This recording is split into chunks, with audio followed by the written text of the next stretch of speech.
session is Dr. Madhu Bala. She is working as scientist in the Department of Floriculture and Landscaping, PAU Ludhiana, since 2010. She did her PhD in Floriculture and Landscaping from Indian Agriculture Research Institute, New Delhi, MSc from Punjab Agriculture University, Ludhiana, and BSc Agriculture from Punjabi University, Patiala. Her field of specialization is production technology and breeding of chrysanthemum and tuberculous flowers, mutation breeding, micropropagation of floriculture crops. She has developed 3 new varieties of chrysanthemum for commercial cultivation under Punjab conditions. She has been working since 11 years for promotion of flower crops in Punjab. She has published 2 bulletins, 18 extension articles, 8 book chapters, and 35 research papers in various reputed journals and conferences. She is involved in teaching of undergraduate and postgraduate courses. She has guided 16 MSc and 2 PhD students and presently guiding 5 MSc and 2 PhD students. She has delivered 3 radio, 2 TV talks, and more than 80 extension lectures to farmers and growers. So, on behalf of organizing team of this online Atal FTP, I welcome you, ma'am. So now, please address our participants. Over to you, ma'am.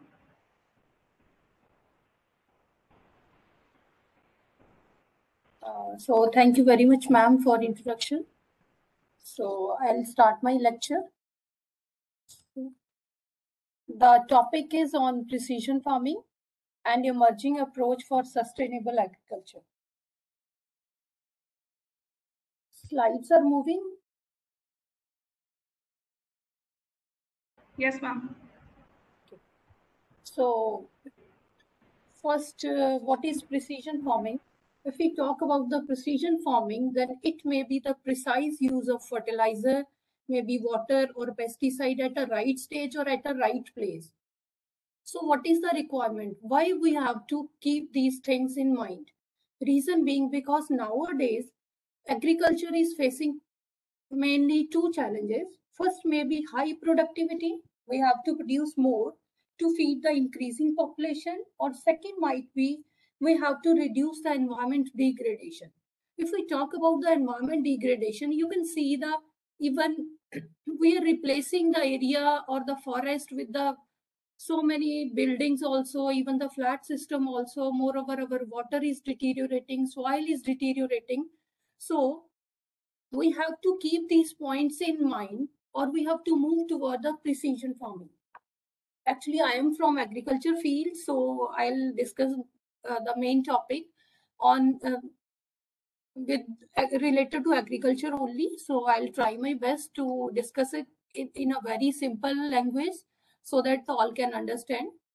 So precise use means accurate amount of water, accurate amount of nutrition, or accurate amount or quantity of our chemicals. Chemicals may be pesticides to control the insect pest, and moreover to some chemicals to control the diseases also.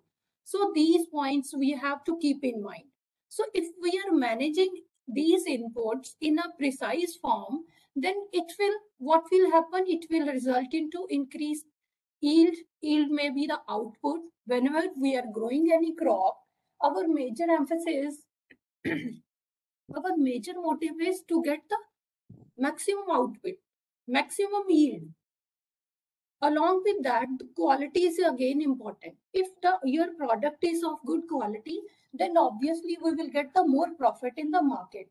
Moreover, it will reduce the wastage of our natural resources and will become eco-friendly also. So we are talking about some precise inputs. So before that, I'll discuss a few things about the cultivation of crops. So if we want to grow any crop, field crop, or maybe any plant or plant for decoration only, then some factors are important. What are that factors? Maybe growing factor, in which environment we are growing that crop. Environment may be climatic condition, maybe the soil of that particular area, maybe the how much humidity is present there. Then even in the soil, the fertility of the soil, how much quantity or the level of nutrient that is already present in the soil, that are important. Another point may be these are the factors: water, nutrient, pesticide, how much you have to provide. And the third point is after harvesting, or not only harvesting, at the time of harvesting. Harvesting means जब कटाई करनी है, cutting of crops. So at the time of harvesting, what are the implements, what are the equipments, or what are the points that we have to keep in mind, that we will discuss in brief.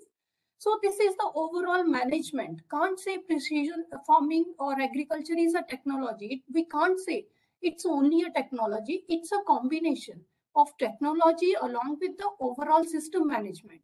How we can manage?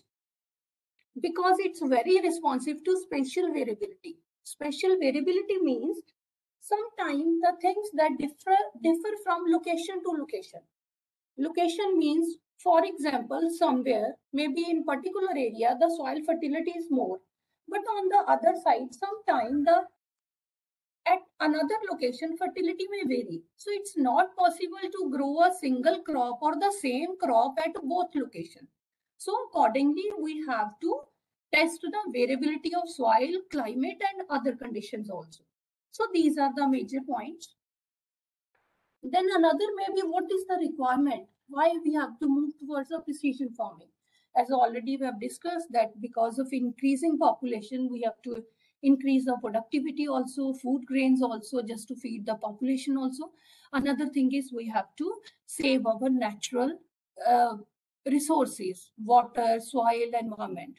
So otherwise, then these are the requirement of precision farming, means how we can implement this technology or this technique we can implement.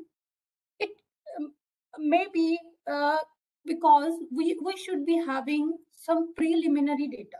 Preliminary data maybe, as already we have discussed, may be related to your soil fertility, climatic conditions. So at least some preliminary data should be with you or with us so that we can take a specific decision.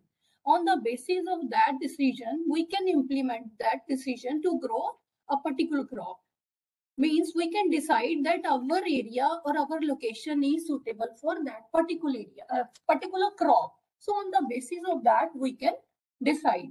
Another may be efficient use, efficient input use, whatsoever we are giving to our crop in a precise way, in an accurate way. So it will result in more profit, more accuracy, or in that way we can also protect our natural resources.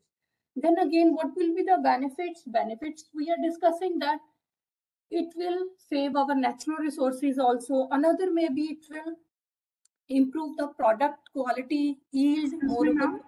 Yes. Sorry to interrupt you. Actually, can you please share the full screen of this PPT? No problem. Actually, I was thinking it will go out of the box. That's why I was not. Okay. Okay. Now it's visible? Yes, ma'am. Yes. Okay. Thank you.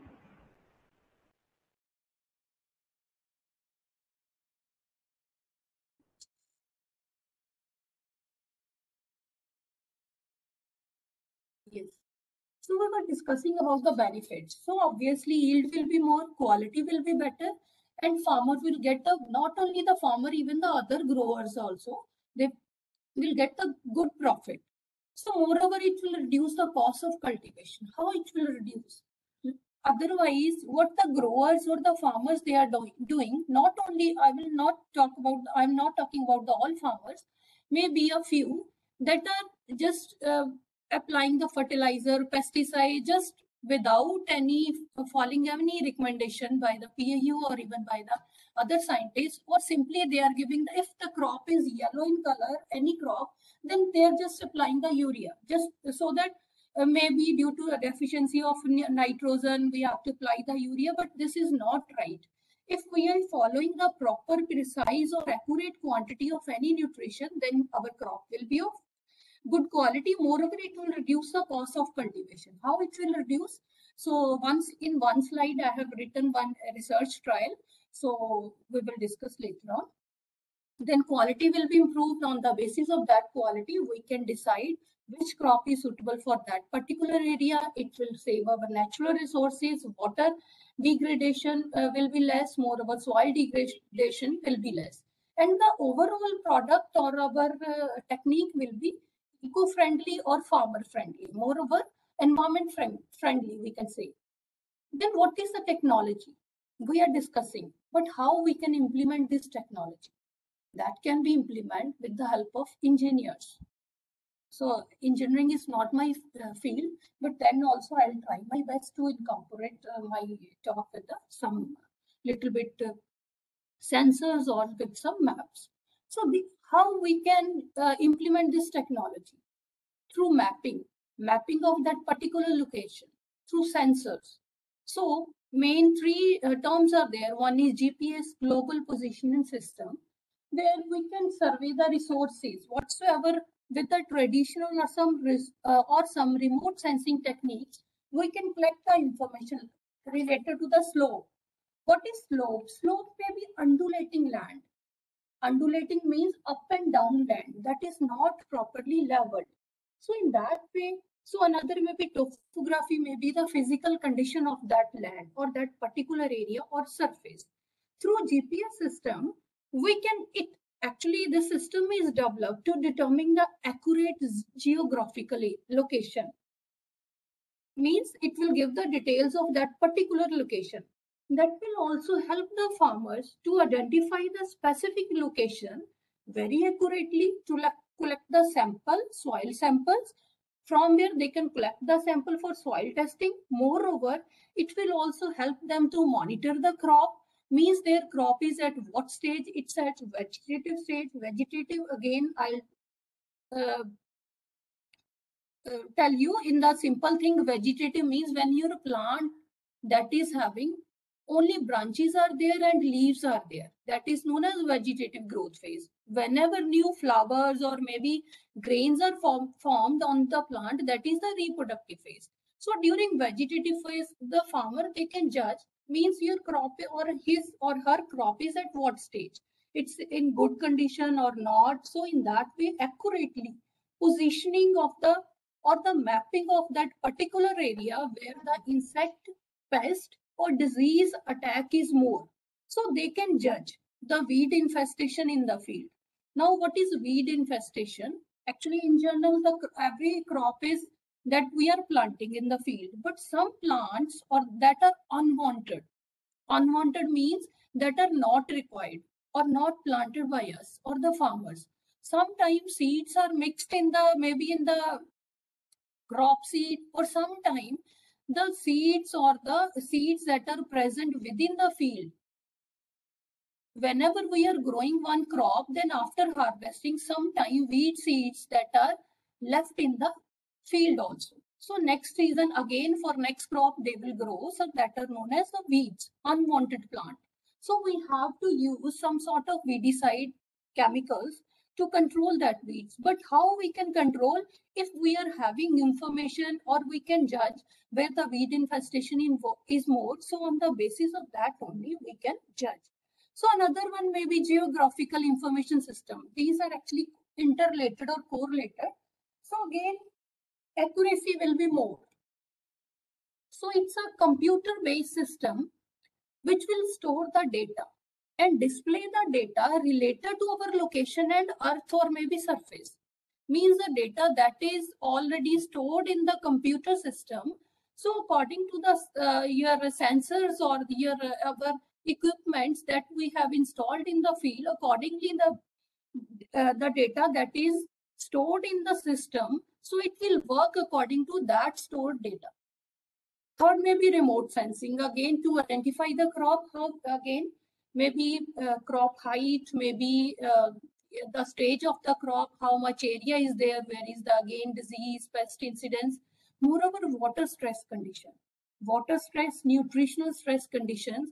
These conditions are actually when the water scarcity is there somewhere in our field, maybe because of less amount of water given to the plant, somewhere water stress conditions are created like drought, or somewhere we can say less amount of water that is provided to the plant. Moreover, nutritional, how nutritional stress will be visible in the plant. Some symptoms are there. So it's not possible for me to discuss every symptoms here. So some symptoms may appear on the leaves, maybe yellowing of the leaf, maybe some sort of yellowing on the margins also. So on the basis of that, we can give the fertilizer to that crop just to control the water nutritional stress condition. Water stress that can be controlled by applying application of water or through irrigation. Irrigation is also application of water. Then again, differential weed flora. Weed flora, as already we have discussed, weeds are the unwanted plant. Can't say that only a single species will be available. Maybe so many number of weed species will be available in our field, so that we can judge. So overall control is through computer control. So that is attached with locator, actuator. So accordingly, the data that is stored, it will work.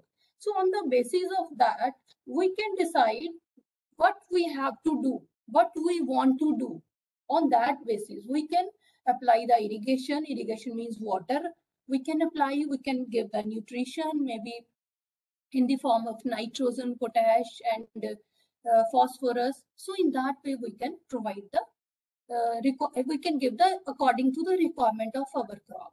So on the basis of these maps or these sensors, we can also judge the yield of the monitor. What is yield? This is the output. This is the output. How much you will get.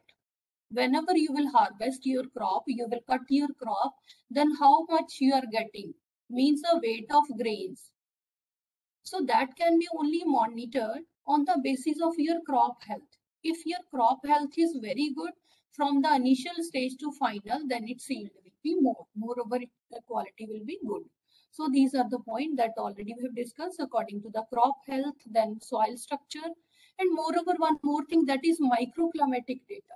Data may be weather conditions that are again important in case of our agriculture. Seasonal, maybe daily data, maybe weekly data. Data might be for maximum and minimum temperature daily, wind direction, and maybe on the basis of humidity. Now, what is humidity? This is the actually we can say the moisture content present in the environment. In June, July, you will, if you have noticed, in July, the humidity level will be more. You will feel more humid conditions. So that is the actually moisture level present in the soil. That also requirement of humidity level, temperature, even the soil condition, that may vary from crop to crop. It's not possible to grow every crop in a same season at a same temperature level range, at same humidity level. It's not possible to grow every crop. So we should have some idea about the temperature, wind, as well as the humidity level of that particular area. So then again, maybe drainage, so irrigation facilities. So height control, few points we have discussed. Distance of the plant means if we are planting the crop, very close planting, then up to some extent we can save the resources also. Then these are the sensors that can be used to map the weed, even the soil fertility also, as well as topography or the yield of our crop. So few photographs on use of sensors that are used. First may be to control the crop height, how we can judge the height, means it can judge the depth of the plant, at what depth your crop is planted. For example, any crop is having 50 centimeter height. So through sensor, if we can judge the depth of that plant is 10 centimeter, then we can imagine that our crop will grow above the soil surface, maybe 40 centimeter, maybe up to 40 centimeter, means height may be 40 centimeter. So on the basis of that, then nozzles, tractor drawn, can be used for spraying. Moreover, sensors for weeding. Weeding, as already we have discussed, weeding means these are unwanted plant. So in that area, somewhere these dots, green dots, will indicate that this area is infested with the weed flora or unwanted plant. So through sensor, if we can judge that this particular area is infected, then we can use the weedicide for a particular area. No need to go for spraying of weedicide to the whole field. So otherwise, what we are doing in general, if in any plant or somewhere weeds are growing, maybe in 1, 2, or 3 strips, then we are thinking that the weedicide should be sprayed to the whole field. So that will add the cost. It will increase the consumption of weedicide more as compared to that particular area. So we can spray to that particular area. So next, maybe through drones. Through drones, we can go for spraying also. Slides. Okay. So these are, again, as already we have discussed, site-specific nutrient management. So how site-specific nutrient management, we can manage the nutrients on the basis of soil test. Soil test.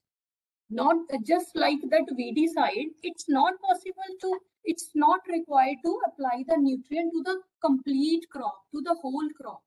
So on the basis of soil test, we can recommend the fertility of the soil. So on the basis of that fertility, we can calculate the amount of your fertilizer that are required for the plant. So how it can be done?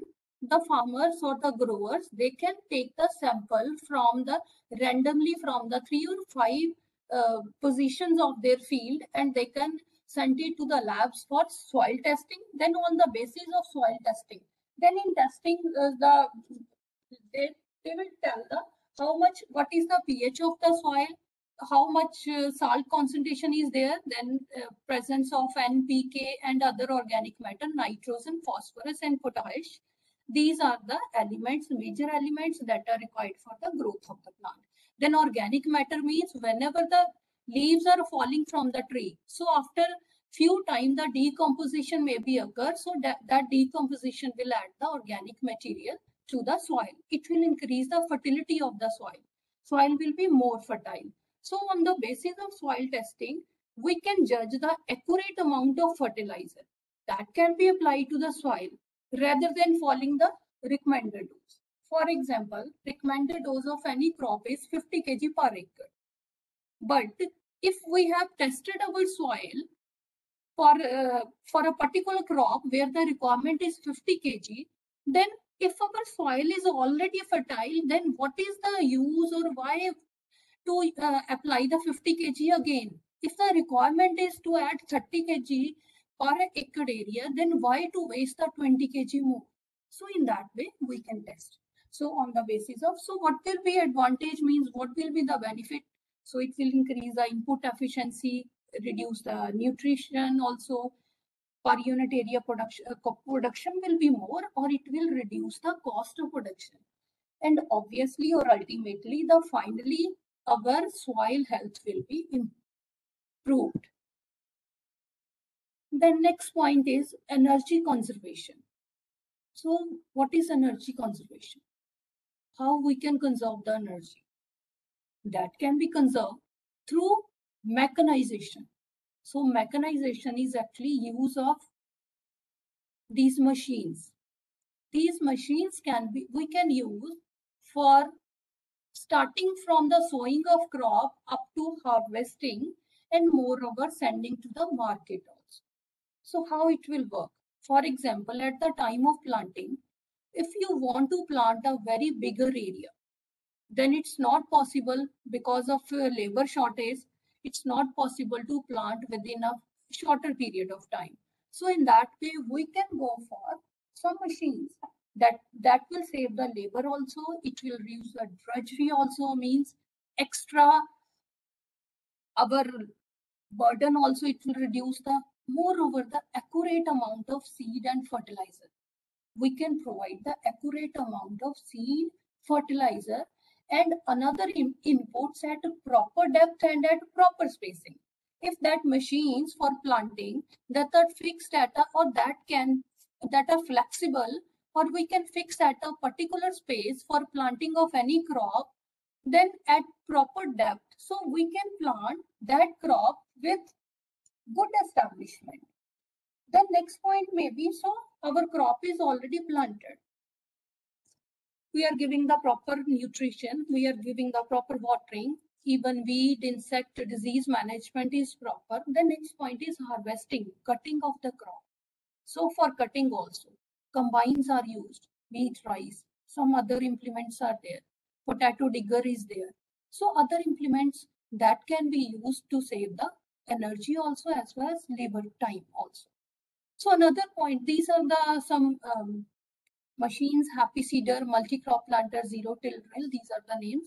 So moreover, the energy, how we can save in other way. In other way, energy can be saved by using some sort of solar panels.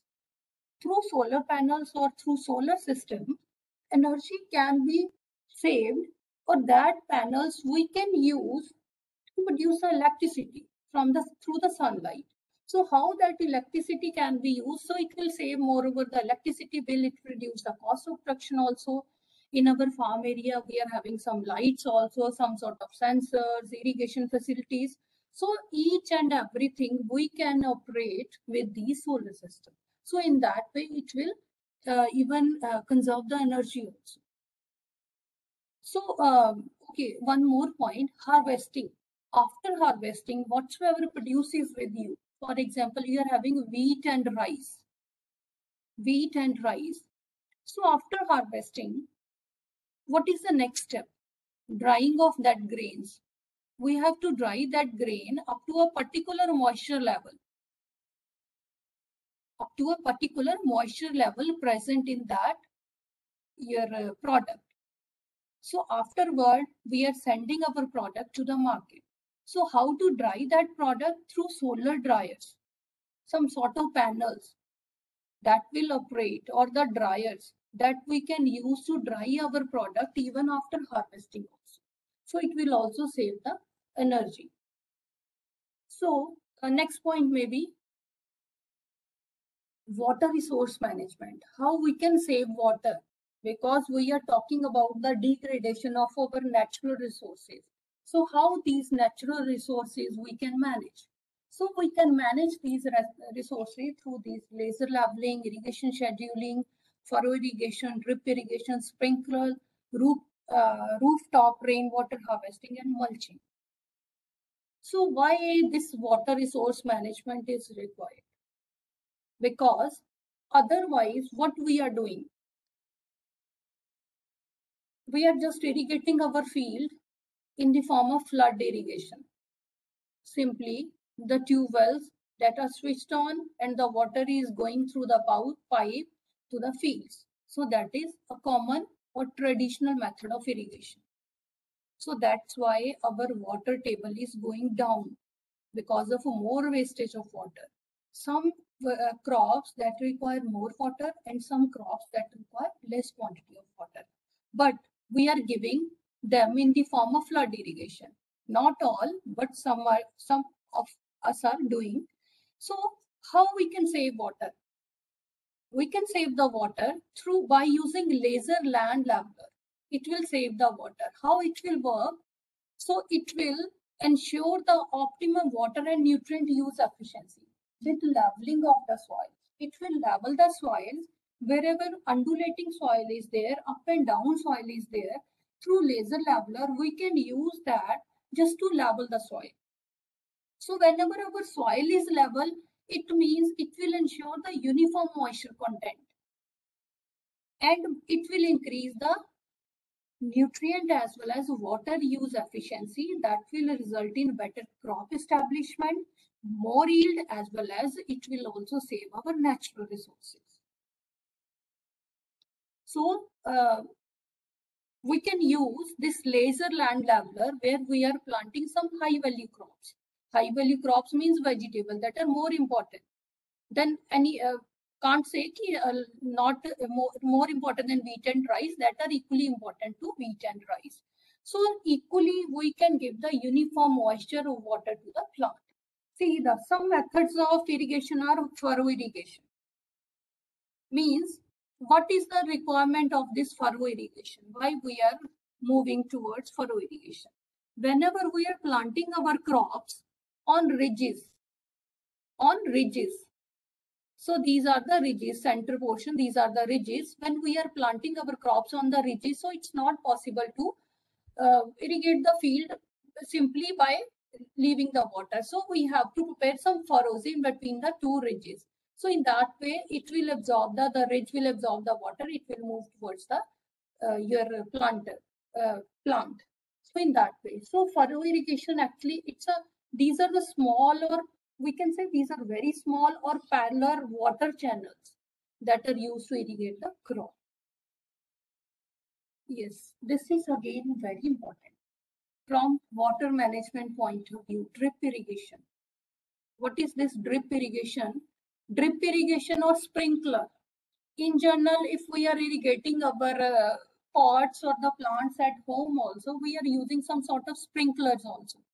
Some sort of that watering can, just to avoid the wastage of water. So these are the technologies or the techniques that we can use for irrigation of our field. So in drip irrigation, we are giving the plant even along with drip. Drip means along with water, we are giving the nutrition in liquid form. In drip pipes, we are adding the nutrition also. So in the form of liquid fertilization. Then it will save the water. See, this is the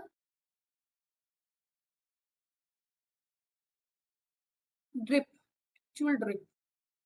Through pipes, we are giving the water to the plant in very small quantity. So this drop will go directly to the root zone of our plant through these emitter or through these droppers.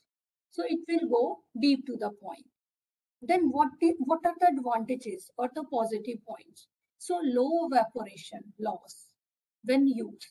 Low evaporation loss means whenever we are giving the plant directly to the root zone, so that will be absorbed by the plant, and the loss of water in the form of vapors with the help of sunlight will form the vapors or it will evaporate. So evaporation rate will be less because of a less wet area. So otherwise through flooding, the overall area is highly wet or the too much water is there. But in case of drip, less amount of water or drop wise water is there. So water use efficiency will be 60 to 70%. We can use the 60 to 70% water use efficiency will be there. So another point maybe how it's useful. Through drip, if we are applying the nutrition to the plant, then again, it's a precise use. Otherwise, we are broadcasting the urea or other nutrition. Sometimes we are adding at the time of final soil preparation. So through drip, we are applying with the water also. That is also known as a liquid fertilization. So what again, this liquid fertilization will also reduce the leaching of the nutrition. Now, what is leaching? Leaching means our liquid nitrogen or the liquid, our nutrition will go down very deep, maybe beyond the root system of your plant, maybe just below to the level of our root system of our plant. So roots of that plant, if it is a shallow rooted plant, then that will not be able to absorb that nutrition. So in that way, that is just wastage of the nutrition. So through drip, we can use the precise amount of our fertilizer. So this is the overall component of drip irrigation system. So this is water channel. Water channel is again attached with some sort of filter just to screen the sand as well as. So overall this system is connected with the pipe. Then from a single pipe, that is again diverted into different sub lanes or sub pipes. So that pipes are having some drippers or as well as emitters that will provide the irrigation to the plant at a root zone level. As already in this picture, it's very clear. So in this way, it will go down. So next point is after dripper is a sprinkler irrigation. Sprinkle. We have to sprinkle the water, not in big amount. Through drip also the amount is very less, but in case of sprinkle, we are sprinkling the water. But again, difference is there when you will see the picture of that sprinkler. See, these are the sprinklers. So in these sprinklers, these are the devices that we are again just like drip irrigation we are using to irrigate the field. But not only field, in some crops also. See in the last picture or the third picture, plants are planted. These sprinklers are used to irrigate the field also. Somewhere in lawn also. This is again lawn. Somewhere in landscape also. Landscape means the area that we have planted. For example, our lawn area. So in that also these drippers can be used. Sprinklers can be used. And moreover, we can use these sprinkler to the bigger area, larger area, just to increase the cooling effect. And moreover, sometime we are using to control the air dust. Maybe after strong wind, we can use these sprinklers just to control the air dust also. So how these sprinkler systems are different from drip irrigation? In sprinkler system, the pipes are on the ground surface, means pipes are visible. But in case of sprinkler system, that pipes are or the overall system that are installed underground, and only sprinkler heads are visible on the ground. So just to spread the water on the plant. But in case of this sprinkler system, the loss of water is more as compared to drip.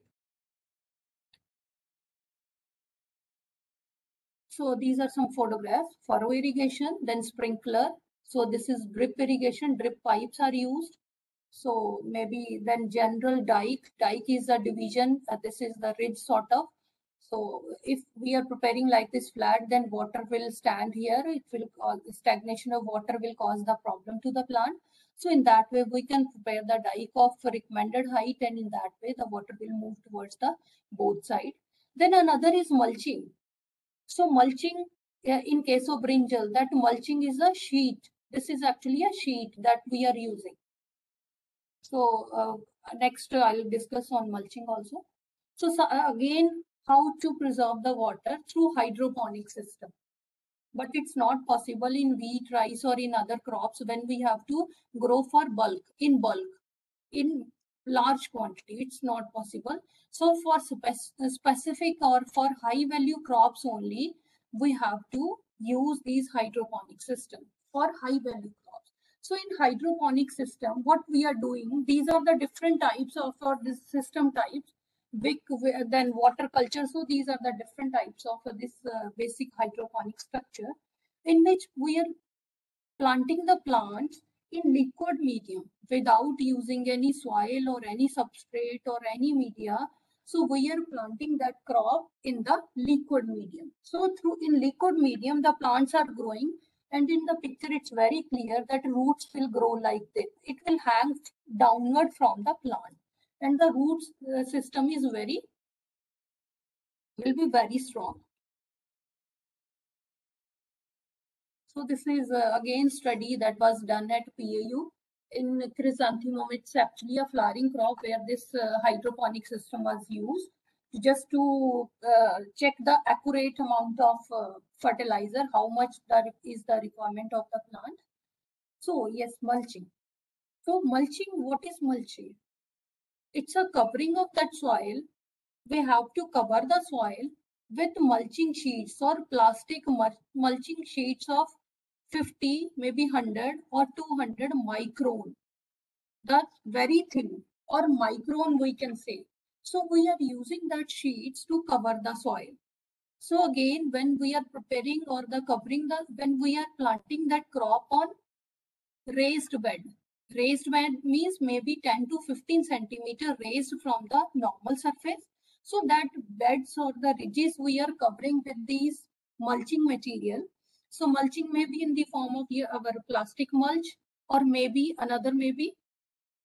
that paddy straw mulch can be used. Some other like our grass clippings, After clipping of grass, we can use that also just to cover the soil. Then how to cover? We have to cover the soil just around the plant, surrounding of the plant.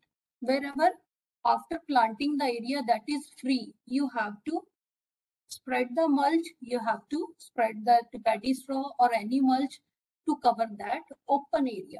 Then what are the benefits of that open area, of that mulching? So it will conserve the soil moisture. Your soil will be moist. It will maintain the soil temperature. Sometime if the temperature is increasing up to 40 or 48 centimeter, then it will increase the soil temperature also. But if we are using the mulch, then it will maintain the soil temperature up to some extent. Moreover, if we are covering the free space with these mulch or some other mulches, then it will control the weed growth. Otherwise, weeds that are the unwanted plant that are growing wherever we are applying the unnecessary watering without any requirement. If we are irrigating our field with the flood irrigation, then wherever the area is open, whenever water will be availability will be there, then that weed will grow. So we can, up to some extent, we can control these weeds through mulching. So what is mulching? See, this is marigold crop. See that plastic sheet is there. Nowadays in market, the biodegradable plastic mulch are available. So how it will control the weed? Because that sunlight is not reaching to the ground level. So that's why the weed growth will be less. Weed will grow, but it will then, if we compare the open field condition as compared to mulch, then you can control up to some extent. Moreover, 80 to 90% can be controlled. So yes, one more thing, we are talking about the precise use of fertilizer, precise use of our everything. So this is PAU leaf color chart. Leaf color chart that is given by one scientist from soil science. So how it can be used? Otherwise, we are using the recommended doses of fertilizer, nitrogen. So by matching the leaves of our crop, or the farmers, they can judge. The recommendations are given according to the crops also. For rice, they can use they can match the leaves of the crop with the PAU leaf color chart. So in that way, they can use the 15 to 20% fertilizer without any yield loss. See, this is the actually success story or the trial that was conducted by again PAU scientists from soil science. So see, we can imagine the yield also. Left side is the yield of our rice grain and right one is the wheat grain. Right one is the wheat grain. See, if we compare the growth of the plant, not only growth, the yield of the plant. See, whenever we are following the PAU leaf color chart, so the only 90 kg of nitrogen was used per hectare area. In case of wheat also it's 115 kg. But the normal farmer practices is 170 kg, means almost 4 bags, double. So in case of wheat also it's 170 kg. So if we compare the yield, by using 90 kg of urea, yield is 78 quintal. By using 170, it's 77 quintal. So similarly, in case of our wheat also, by using 115 urea, the wheat yield is 51 quintal. And by using 170, it's 50 quintal. So in that way, we can use or we can reduce the use of these fertilizer, not only nitrogen, even in the chemicals also. So this is again machine to control the weeds, rotary weeder. So that will save the time also, or it will provide the mulch also. The weeds that are removed or the weed biomass, that is, it will spread the wheat biomass within that space. So that will cause or that will create a mulch-like structure. So again, it will conserve the soil moisture, control the weeds also, that already we have discussed. So vegetable planter. Vegetable planter, 2-row semi-automatic vegetable planter is there. See, it's a tractor drawn vegetable planter that can be used for transplanting of the nursery of the vegetable. Now, what is nursery? First, maybe whenever the crop or any crop that we are propagating or we are sowing from us, where the seed is very small. So it's not possible to grow seed directly to the field. So in that way, we will first go for nursery. Nursery is a limited area. For example, very small area, maybe 1 meter square, maybe 2 meters square, again, depending upon your field area, where you have to transplant your cuttings, your nursery. So in that area, we are sowing the seed. In the beds, we are sowing the seed, or maybe after 1 month, that seed will sprout, or it will become like maybe 5-6 centimeter, or maybe 5 to 10 centimeter, again depending upon the crop. It means from seed, the growing plant, that is nursery. So again, from that particular area, from the bed, you have to transplant that nursery to the main field.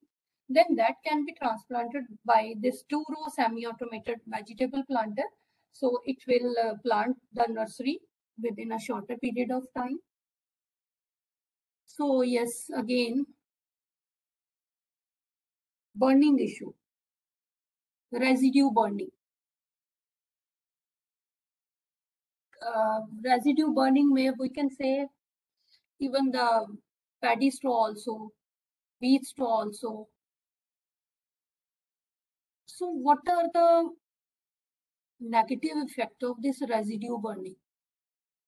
See, first maybe global warming. What is global warming?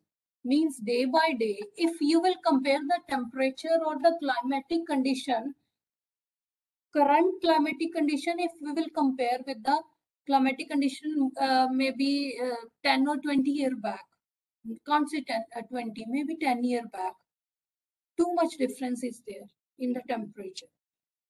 Heating effect is increasing on the earth day by day because of climate change. Second, maybe emission of greenhouse gases. We are having some even protective structures also that also emit the gases, CO2 gas, but that can be controlled. We can control up to some extent, but residue burning, stubble burning, wheat rice, so it will degrade our environment conditions also. Moreover, health hazards to human and animals and birds cause so many diseases, asthma and other diseases also. Loss of biodiversity. Biodiversity means maybe in our crop or maybe in our field, so many diverse plant species will be there, maybe in the form of weeds, maybe in the form of other plants, maybe just in the surrounding area, some good or the potential plants are planted, maybe some animal species, maybe some sort of fungus, microorganism that are their habitat is there. So whenever the residue burning or the stubble burning is there, then everything will be lost. So it will it has already disturbed our biodiversity. It has already disturbed our nature. That's why we are suffering nowadays. This is the only problem. We are playing with the nature in this way. Not only in this way, some other problems are there. So another point may be loss of soil flora and fauna. Flora and fauna, flora is plant, fauna means some sort of animals. As already we have discussed, variety of plant, animals that will totally vanish. Deterioration of the soil.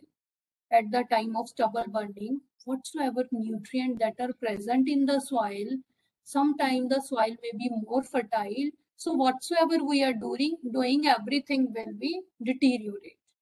So these are the major problems. So just to control these problems, PAU has developed some PU Supers.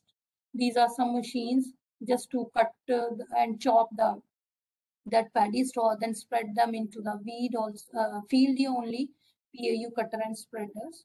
So these are some recommendations or the machines that are given by Department of Farm Machinery.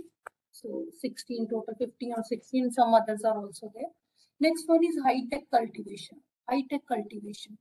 High tech means with high value, suitable for high value crop and technology should be high.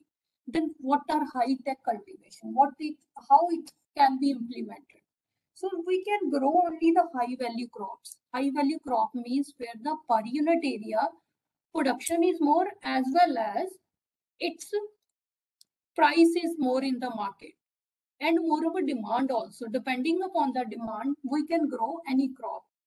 So how high tech cultivation is? What is high tech cultivation? Actually, it's a growing or planting of crops in protected structures.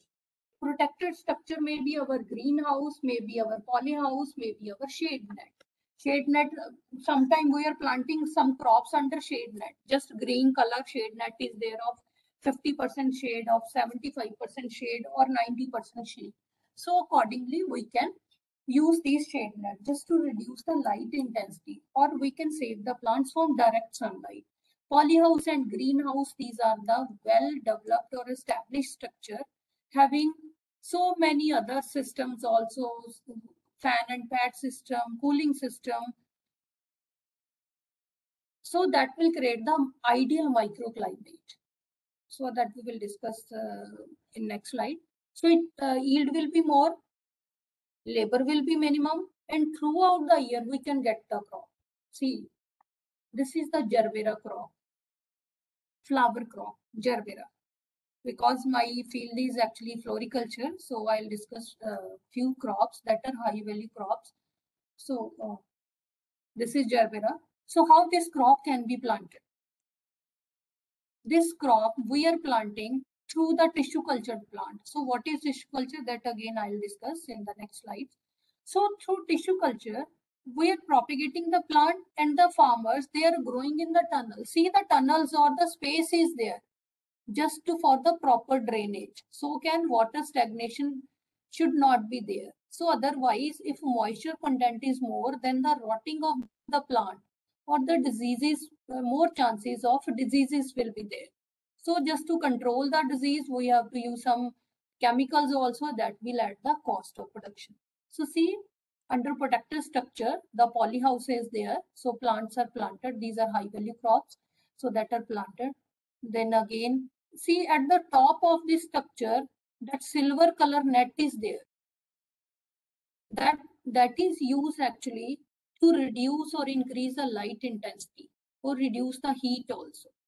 So in that way, whenever the light intensity is required, more light is required at that time, these nets can be folded. Then afterward, we can spread these nets just to maintain the shade level.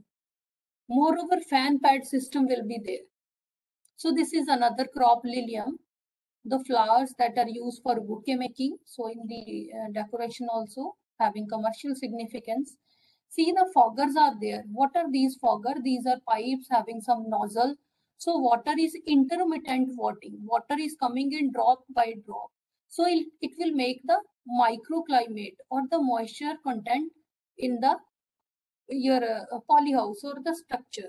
So shade nets we are using to increase or decrease the light intensity. Moreover, fan pad system, even the heaters are also there, coolers are there, fan pad or cooling system that is required just to reduce the temperature. And even that our heaters sometime we are using during the winter season. So again another crop, chrysanthemum. This is again a crop. So in case of chrysanthemum, I just want to discuss, this is very interesting crop because otherwise we are planting when in June, July, means this is the optimum season, favorable season for planting of this crop. Even in our protective structure also we are planting during the same season or maybe throughout the year, we can get the flower. The important thing is whenever we are growing these crop under open field condition, without any precise use, open field condition means just under open condition, without any shade net, without any polyhouse, then because whenever long day conditions will be there, maybe from August, September till September, we can say long day conditions are there, and during that period this crop will grow vegetatively. Vegetatively means only leaves as well as stem will grow. But whenever in October or maybe starting of October or mid of October, when the day length will decrease. When day length will decrease, at that time buds will form. At that time, new buds will form and this crop will transform into flowering phase. So if we are growing this crop in protective structure, then in protective structure, we have to give the artificial type of environment. Protector means precise, within limited area, we are growing this crop. But how we can get the flower? Under open, we can plant them according to the season. Means this is the season, we can plant, and whenever the day length will decrease, it will come into flowering. Not only day length is only in case of chrysanthemum, but in other crop also, whenever we are planting them in polyhouse. Then in case of polyhouse or the protective structure, whenever we are growing these crops, so we have to provide some sort of artificial environment. How that can be created? Because under polyhouse, light intensity is less. So we can provide the artificial light with some sort of bulbs, LED lights, or some incandescent bulb. Just we have to hang the bulb at least 1 meter above the plant, so it will create the long day condition of the plant, then our plant will grow. So whenever we want at least 1 or 2 months, we have to give the light, not daily, means in the evening hours, whenever totally night is there. So for few hours, we can give the light. Then during daytime, we can switch it off. Then whenever after 2 or 3 months, the sufficient growth is there on the plant, then we are covering this plant with the black sheet, just to create the blackening or the night. So just to reduce the day length. So whenever day length will be reduced, so maybe after 1.5 months, new buds will form. Then after that, your plant will be in flowering. So under protective structure, we can control the temperature, we can control the humidity, we can control the other climatic conditions also up to some extent. During September, October, we can control September, October, November. But again in November, December, when the temperature is very low, even in our Punjab condition, if we talk about Punjab, frost is there. So in that way, that can be controlled by using some sort of heater, just to create the heat in the plant. Then again, this is another crop, dendrobium or orchid. So we can imagine the beauty of nature. So this is the most beautiful creation in case of flowers. So otherwise, this crop is not actually meant for our region. In northeast side, it's actually the northeastern region, Indian region crop. NRC orchid, one center is there that are growing this crop. In Thailand also, this crop is grown. But we have started some work in our PAU Ludhiana also. So precise use, how we can say it's a precision farming. Precise use means high value crop. Its cost is very high, means high value crop, consumption is more. So we are planting in a limited limited area. Means you can see the racks are there. On the racks, the plants are planted in our pots. And again in pots, so otherwise if we are planting in open field condition, we have to maintain the planting distance, but in protected cultivation, we can keep these pots very closely. So another point may be, we are maintaining the temperature and everything we are maintaining according to the requirement of the plant. Then what we are using within this plant is within the pot, that is potting media. Media we are using that is friable. Friable means cocopeat sort of, that coconut husk, along with some lightweight media we are using, means that media is having good water holding capacity, that can hold the water also, maybe for 2 to 3 days. Means for 2 to 3 days, no need to go. Maybe again, if you are maintaining the proper environment conditions within your structure, then no need to go to maintain to irrigate the plant at least for 1 week also. So this is the precise use.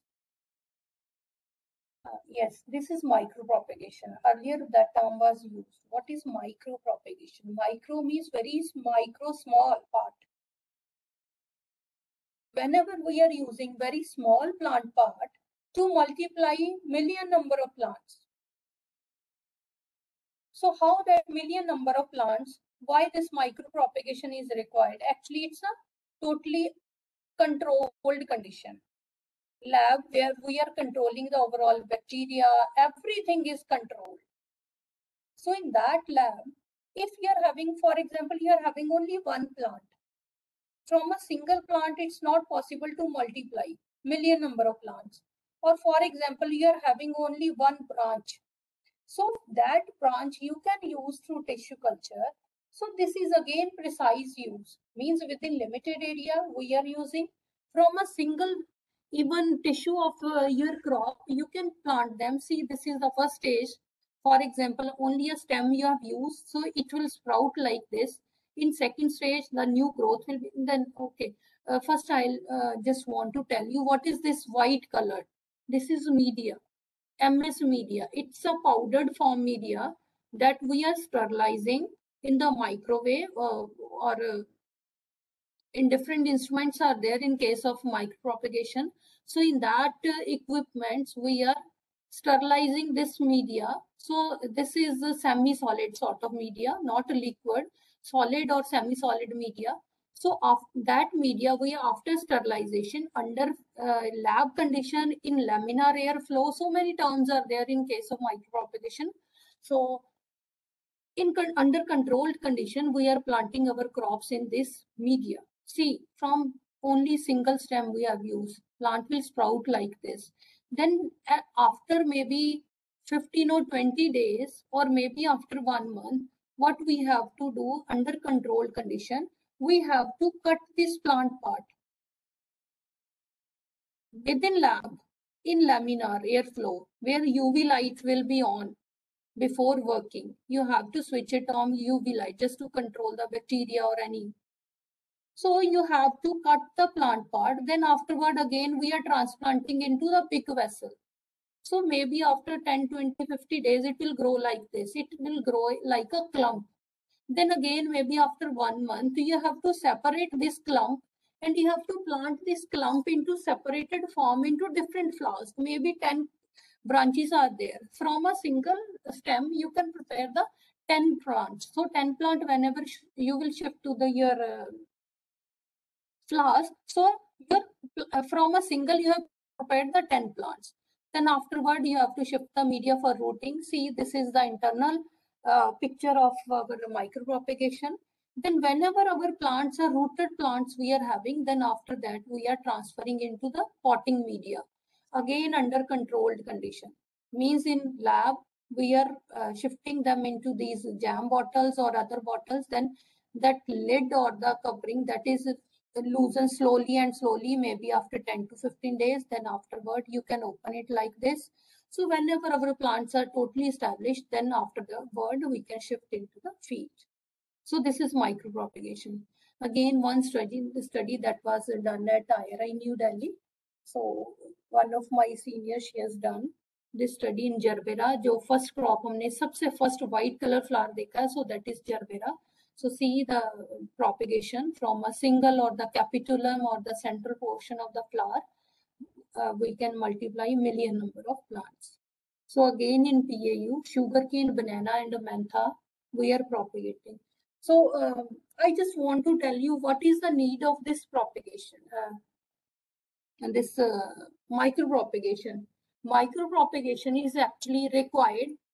Otherwise, whenever the planting material is limited, limited means we are having only one plant. That is very important. Free from insect, pest and diseases, its quality is very good. So we can go for multiplication of that plant through tissue culture because it's again a costly technique. Another point may be from disease-free. Disease-free up to some extent, we can control the disease in the open field condition by spraying some fungicide, insecticide, pesticide, disease or other. But no solution is of viruses. अगर कोई virus आ गया plant में, if our plant is infected with any virus, so no solution is there. So ultimately we have to discard our planting material. So through tissue culture, we can produce the plant that will be free from the viruses. No virus will be there. True to type plant, from where you have taken the explant is the plant part that we are going to multiply. From the same plant, from where you have taken the plant, you will multiply through micropropagation that will be similar to the mother plant. Mother plant means from where you have taken the plant. So some media also. This is again study conducted at PAU. So media also. So media maybe that was a gel that we have used and that was incorporated with the soil just to test on the foliage plants. These are the indoor plants that we are using for interior decoration also. In our houses also we are planting. So that gel was added with the soil. 40 gram, 5 kg of potting media was used, 30, 20 and 10 gram. It was control, means without gel, normal water, normal soil.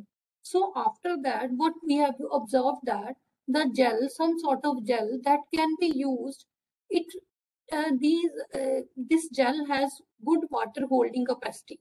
So it may maintain the soil moisture also. See the west one where the 40 gram was used, the moisture content may be maintained and it will result in the quality flower production, plant production also.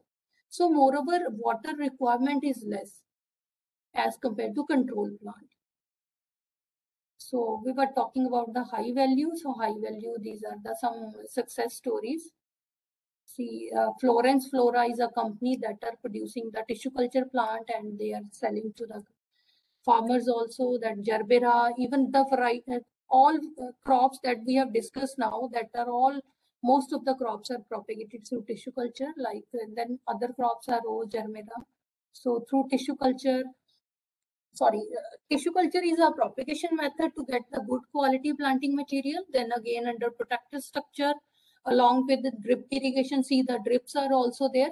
Even the grids, net grids are also used just to give the staking to the plant.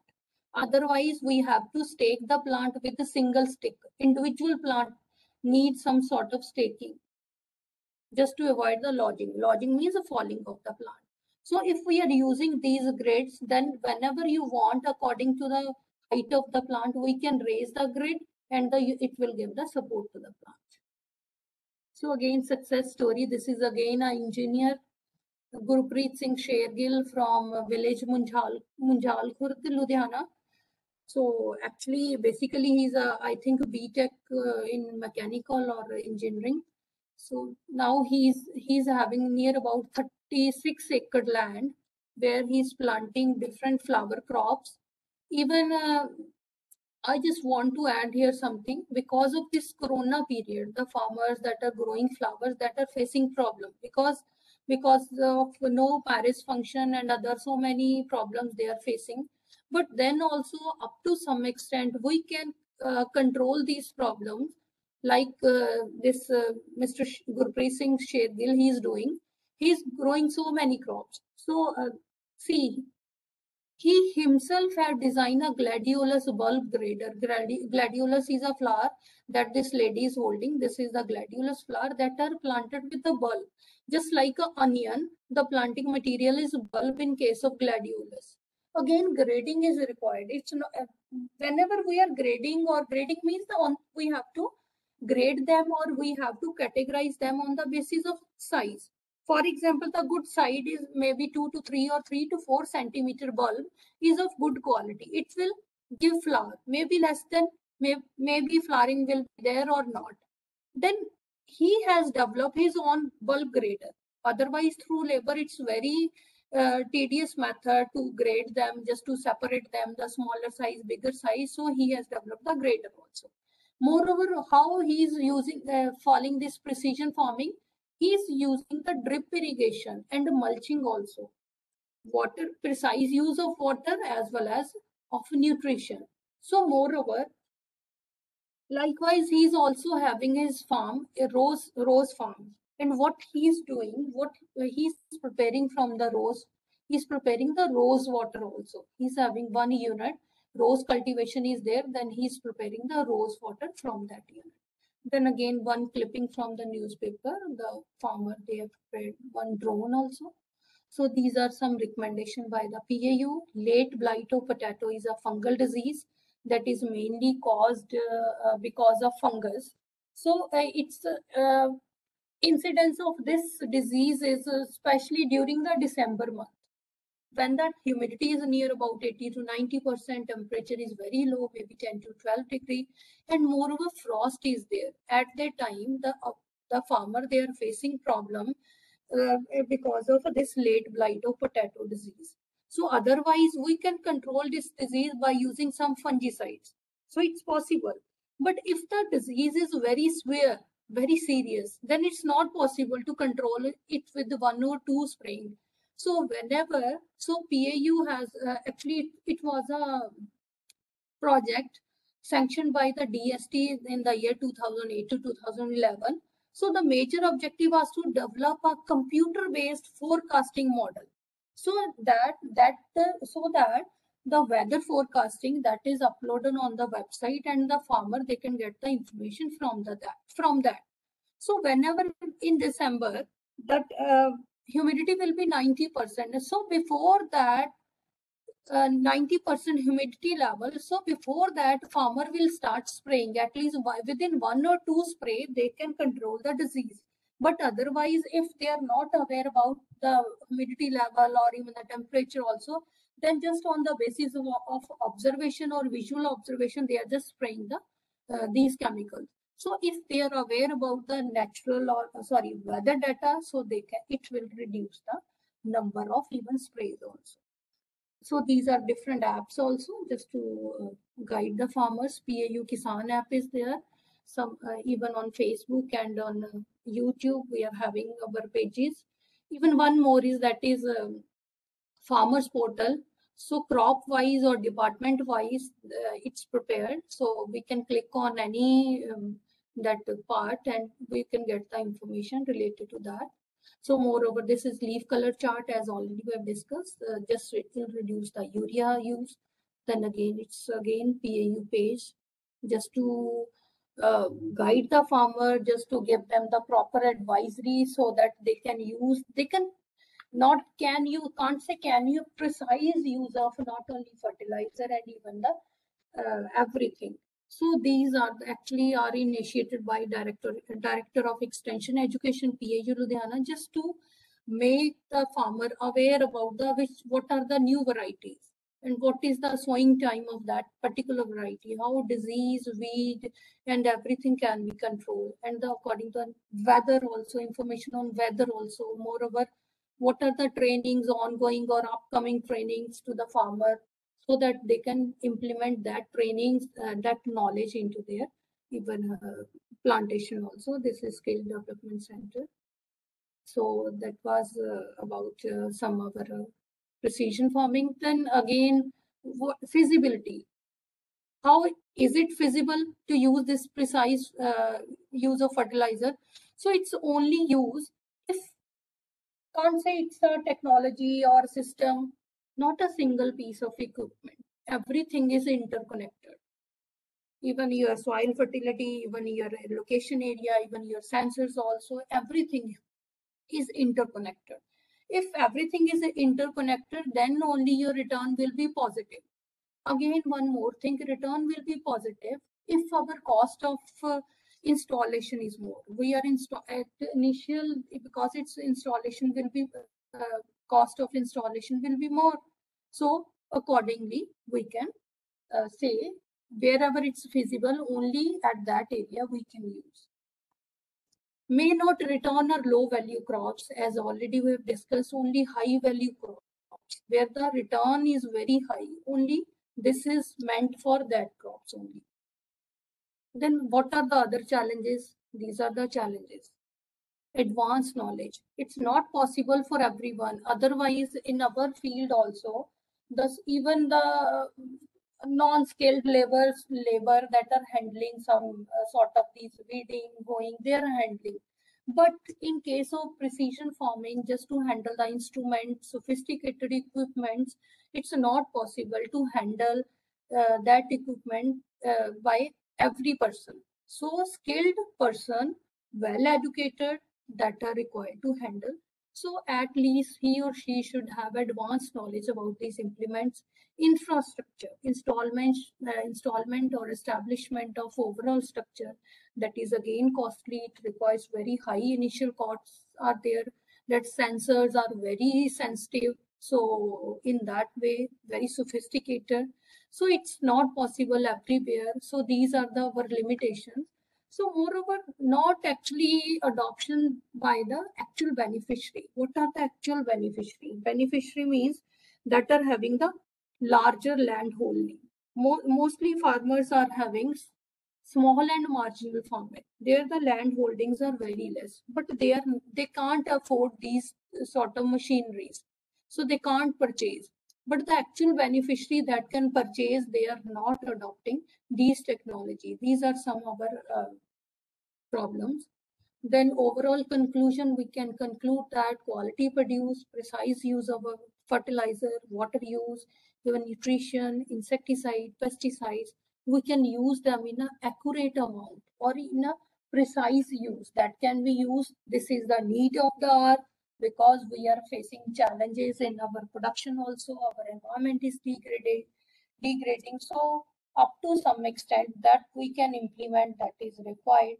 So this we can use, this is the complement, or we can replace the traditional method like drip irrigation we can use. We can go for protective structure also, then data analytic in the future of the agriculture. So these are the major points. That's all. Thank you. Now, any queries, please?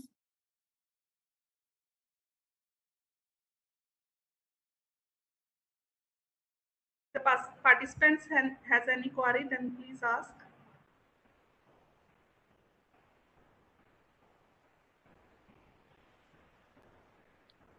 I know actually this topic, you all might not be aware about all the terms because it's totally different.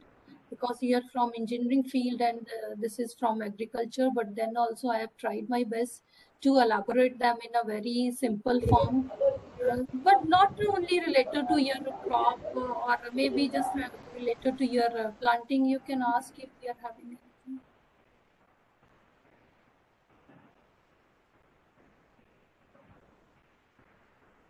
I hope anyone does not have any query. So thank you so much, ma'am. It is very informative lecture. As you say, we are not from that bit, but otherwise it is very informative and interesting. Thank you so much for this. Okay, thank you so much, ma'am. Thank you.